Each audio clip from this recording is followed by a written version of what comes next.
How's it, guys? Welcome to another video of Asian Man Struggles. If you're joining me in April of 2020, we are still in the midst of the COVID-19 coronavirus, and we are all in quarantine. Well, at least where I am in the United States. I'm sure a lot of you are in the rest of the world or limited access to the outside world. So, in response to that, I thought I'd do a little fun video about the importance of the Asian countries and what they bring to the Western world.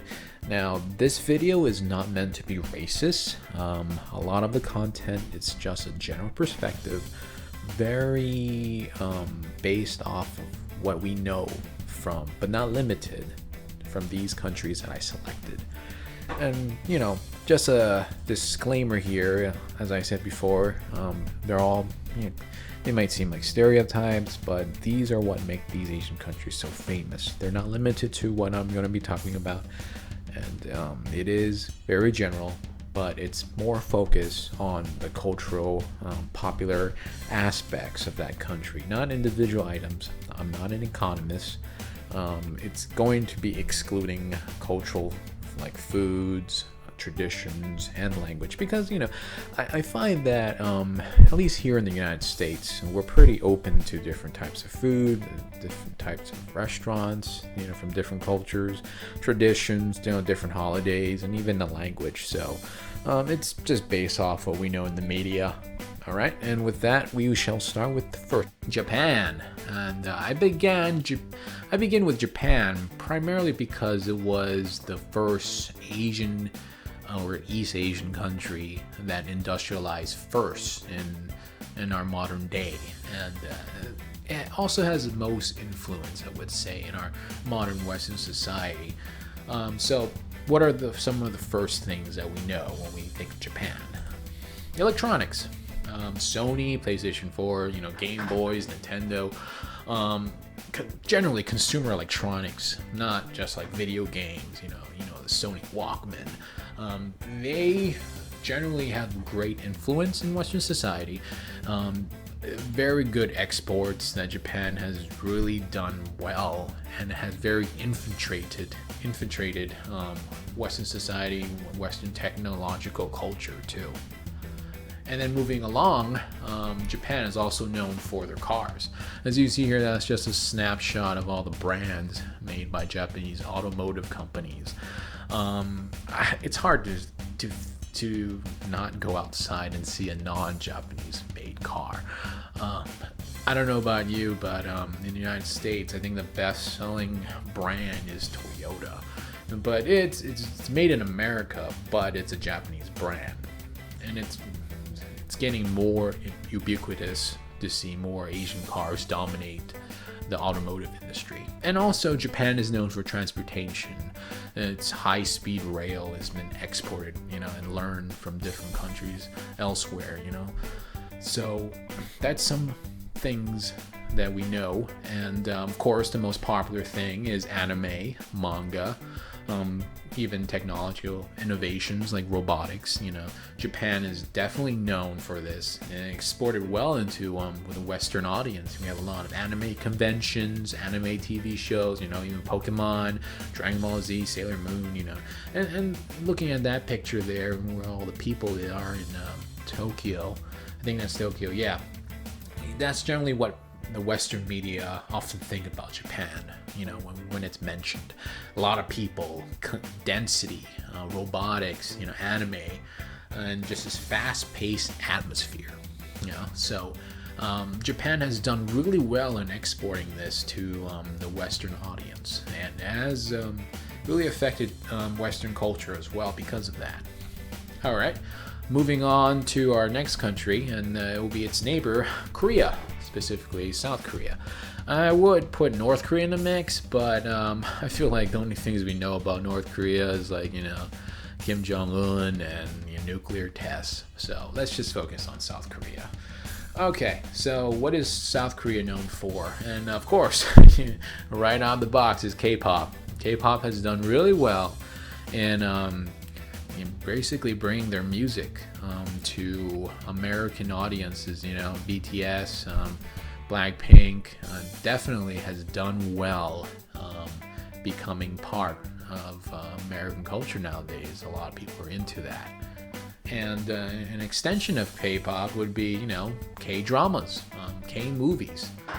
They've done really well, I would say, in the writing and the process of acting. All of it has done quite well in the American audiences here in the West. The Parasite won, I think, an Oscar, I believe. I don't keep up with Hollywood that much, but I know that it was well received by the Western audience, and Korea has done really well with that. And moving along, Korea has also been really good in our consumer electronics too, competing with Japan in automotive as well. You see, Samsung TVs are so common nowadays. Samsung phones are actually quite impressive, because I think it is the only Android phone that competes well against Apple. And Apple is definitely a big contender in the smartphone market. And besides that, we have the cars, Hyundai and Kia and their luxury brand, the Genesis, have done really well infiltrating, taking a part of that market share from Japan. So they're good competitive, good alternatives to Japanese products as well. So really good. Get into Korean markets. Okay, moving along, China. China, looking at this is probably what most Western audience would think of China. Military, communism, this very, Soviet-like, but not exactly. And what is China known for? Well, of course, we have, cheap stuff, generic items. They do really well of making a lot of things for cheap. That's primarily because of cheap, abundant labor in China. I would say the Chinese do really well is taking something, a good idea, and making more of it. Chinese definitely is known for their factories. A lot of items that we know, everything's made in China. That's something that's done really well in the Western hemisphere, in the Western world. Basically, their products, or American or Western, I don't know what kind of products, but made in China. And then moving along, China is also famously known for their martial arts films, dramas. Jackie Chan here, a lot of it has definitely influenced the West. One can argue started with Bruce Lee, and this imports of action films with martial arts was, primarily thanks to the Chinese film industry, and a lot of it has done well in the West, and most people know China by this. Okay, moving on to our next country, and that would be the Philippines. The Philippines, most often when people think of the Philippines, it's kind of, it might seem as stereotypical, but yeah, they are known for their nurses. They're known for their medical assistants. A lot of it's, they're professionals. There's a long history behind it. I put a link in the description below if you want to read more about it, but it has a long history with the American colonization of the Philippines 100 years ago, and the long legacy of why a lot of Filipinos go into the medical profession. But besides that, they do quite well in the West, filling that medical profession, the gap, and that's providing a lot of good quality nurses and medical assistants. Okay, and then as we move to the next country, India, another big player in the Asian markets. When you look at this picture, this is typically what you think of India. A lot of people as well, just like China. And what is India known for? Well, India, like the Philippines, are known for a lot of really professionals, specifically in the IT field. A lot of programmers, big tech companies. When you think of Silicon Valley, a lot of Indian people are there in California. And also, when you have problems and issues, you call the company hotline. You're usually transferred to someone who has an Indian accent or something like that. And usually this reason, like I said before, is, it fills a really good gap in for Western companies to hire Indian workers who speak English as well in India. I think it's one of the official languages in India. And Indians have really dominated this field quite well.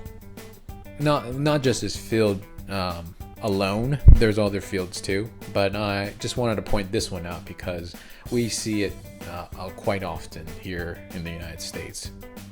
And another thing that India does really and that we usually forget about are, no, not yoga pants, yoga. Yeah, it's a Hindu spiritual discipline, practice meditation, some kind of it's not just a workout.